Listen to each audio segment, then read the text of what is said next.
कुछ क्वेश्चंस जो कि हेल्पफुल साबित होंगे।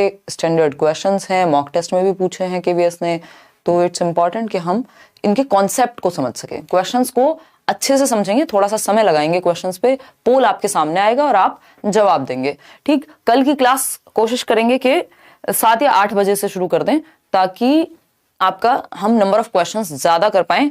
आज की क्लास थोड़ा सा मुश्किल हो रहा था लेना, कुछ ऐसी ही सिचुएशंस चल रही थी, तो बट कुछ कम क्वेश्चंस आज रखे हैं 20 के अराउंड, लेकिन क्वालिटी ऑफ क्वेश्चंस अच्छी है और कॉन्सेप्ट्स आपको बहुत सारे जानने को मिलेंगे।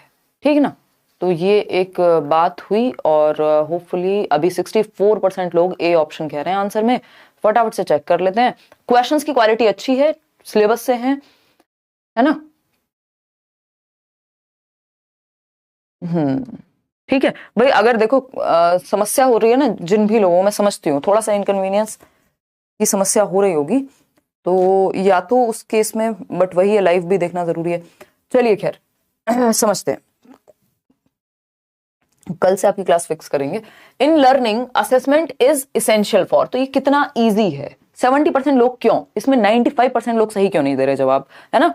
तो असेसमेंट इज इसेंशियल फॉर, अधिगम में आकलन किस लिए आवश्यक है। भाई आकलन क्यों कर रहे हैं हम, जांच क्यों रहे हैं, हम पता क्यों कर रहे हैं बच्चा कैसे सीखता है, क्या फीडबैक है। भाई फीडबैक के लिए कर रहे हैं या मोटिवेशन के लिए कर रहे हैं कि जो कमियां हैं उनको सुधार ले, अगर कुछ अच्छा है तो उसको देख करके मोटिवेट भी हो जाए। ये क्या हुआ, आकलन। जैसे आज आप साथ में क्या कर रहे हैं, हम असेसमेंट कर रहे हैं। आप पोल में जवाब दे रहे हैं, मुझे पता लग पा रहा है कि 70% लोग हैं वो ए ऑप्शन कह रहे हैं, डी ऑप्शन 14% लोग कह रहे हैं और बी ऑप्शन 14% लोग कह रहे हैं। तो ये तो सबको पता है कि ग्रेड्स और मार्क्स के लिए नहीं किया जाता, लेकिन स्क्रीनिंग टेस्ट और इसमें आप कंफ्यूज्ड हैं। तो एक तो मुझे क्या मिला, फीडबैक मिल गया, दूसरा आपको मोटिवेशन मिलेगी। भाई जब हम देखेंगे कि सीखते कैसे हैं तो मोटिवेशन मिलेगी। तो इन सभी में एक, क्योंकि असेसमेंट बहुत ही पॉजिटिव वर्ड है यहां, अगर इवैल्यूएशन होता तो एक बार को हम कह देते चलो जजमेंट के लिए करना नहीं चाहिए, लेकिन वहां पे जजमेंट किस चीज का, अचीवमेंट का हो सकता है। तो मोटिवेशन हो गया। दूसरा ऑप्शन क्या, fostering of the purpose of segregation and ranking. देखो कभी भी बच्चे को रैंक करने के लिए, सेग्रीगेट करने के लिए, हमने सीटेट के लेवल पे भी पढ़ा है, आप असेस नहीं करते। कोई भी काम इसलिए नहीं होता कि आप बच्चे पे लेबल लगा पाएं कि तुम पास, तुम फेल, तुम फर्स्ट, तुम सेकंड, तुम थर्ड। रैंकिंग के लिए असेसमेंट नहीं होता। बच्चा सीखता कैसे उसके लिए असेसमेंट करते हैं। ग्रेड्स और मार्क्स के लिए कि कितने परसेंट आए, स्क्रीनिंग टेस्ट के लिए ये भी नहीं है। यहां पे असेसमेंट का जो जरूरत है या इसेंशियल है, स्क्रीनिंग टेस्ट डिफरेंट पर्पसेस के लिए यूज होता है, लेकिन असेसमेंट हम ये कहें कि जरूरी है स्क्रीनिंग टेस्ट के लिए, वो अपने आप में एक तरह का टेस्ट है ना। तो ऐसा नहीं है कि यहां पे इसेंशियल जो है, जो सबसे बड़ी रिक्वायरमेंट है असेसमेंट की, आकलन की, जांचने की, वो क्या है, स्क्रीनिंग टेस्ट है। कि जैसे आप स्कूल में बच्चे का एडमिशन भी कराते हैं तो एक स्क्रीनिंग टेस्ट देना होता है, तो ऐसा नहीं है।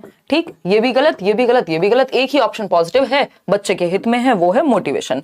अगर हम असेसमेंट की थोड़ी सी बात कर लें तो असेसमेंट क्या है, यहाँ पे बेसिक डिफरेंस समझेंगे। एक तो असेसमेंट हिस्सा है किसका, इवैल्यूएशन का, है ना। आकलन जो है वो हिस्सा है मूल्यांकन का, तो ये ध्यान रखना है। जो भी कुछ आकलन में आता है वो सब इवैल्यूएशन में आ जाएगा, लेकिन इसका उल्टा ट्रू नहीं होगा। ऐसा नहीं हो सकता जो भी मूल्यांकन में आता हो वो सब असेसमेंट में भी आता हो।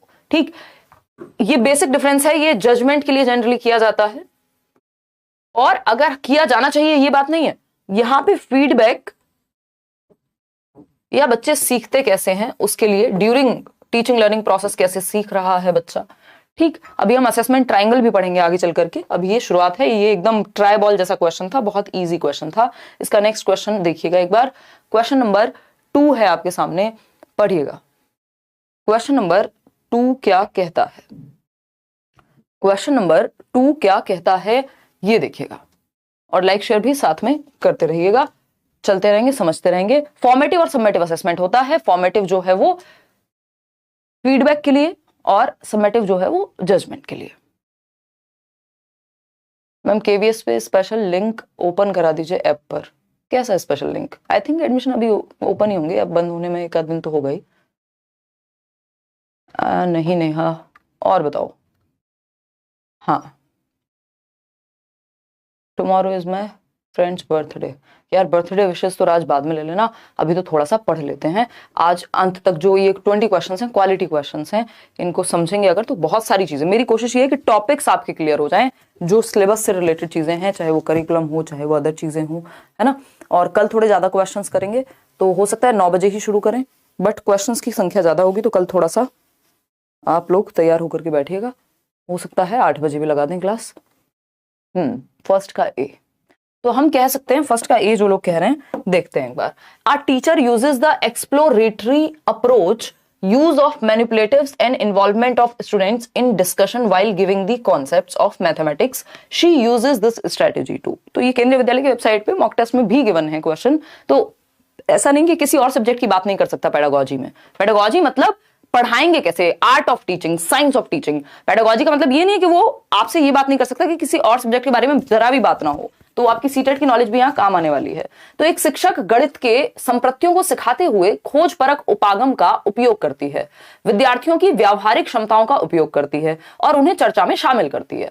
एक्सप्लोरेटरी अप्रोच का मतलब ही है एक्सप्लोरेशन यानी अन्वेषण, या एक तरह से हम कहें कि बच्चे को आजादी है एक्सप्लोर करने की, खोज की, एक तरह से डिस्कवरी लर्निंग को ये सपोर्ट करता है कहीं ना कहीं, है ना, उसको अपने अंदर जोड़ता है। तो अगर हम कहें एक्सप्लोरेशन की बात, जहां टीचर जो है वो कॉन्सेप्ट्स को सिखाते समय खोज परख के बच्चे को खोजने का मौका दे रहे हैं, एक्सप्लोर करने का मौका दे रहे हैं कि तुम देखो, जाके कोई वेबसाइट से देखो, कुछ डिस्कशन करो, कोई एक्टिविटी करके सीख लो, कहीं अपना एक्सपीरियंस शेयर करो, कुछ अगर कहीं गए थे मान लीजिए किसी बारे में बात हो रही है, तो बेसिकली हम बच्चे को खोज परख अप्रोच अपना रहे हैं यहाँ पे।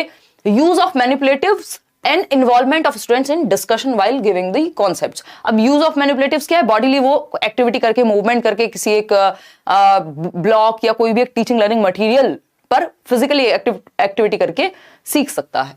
ठीक, तो creates a certain way of thinking and reasoning, यानी एक निश्चित प्रकार की सोच व तार्किकता को विकसित करता है।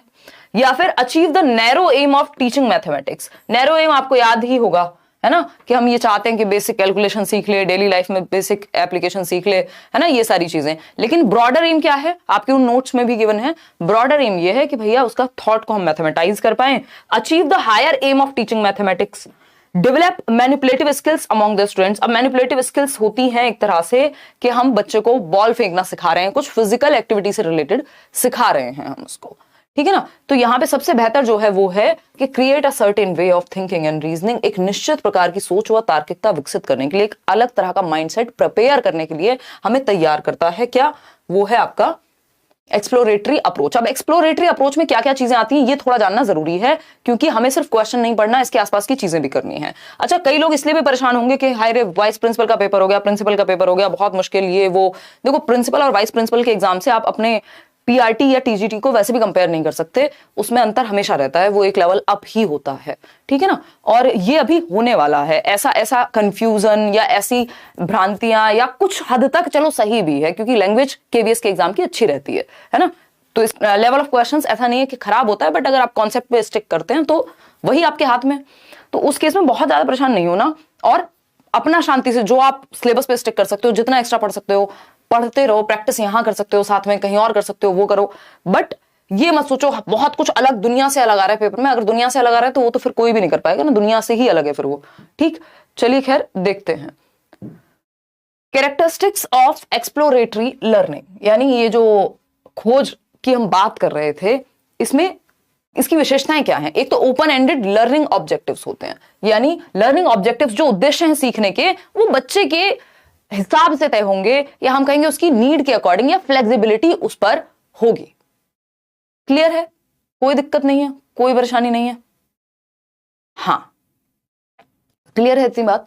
फिर आते हैं हम problem based questions that lead students to an array of answers and further questions. यहां पे प्रॉब्लम बेस्ड अप्रोच से कहानी शुरू होती है। एक प्रॉब्लम आपके सामने पोज की जाएगी, फिर बच्चे एक्सप्लोर करेंगे।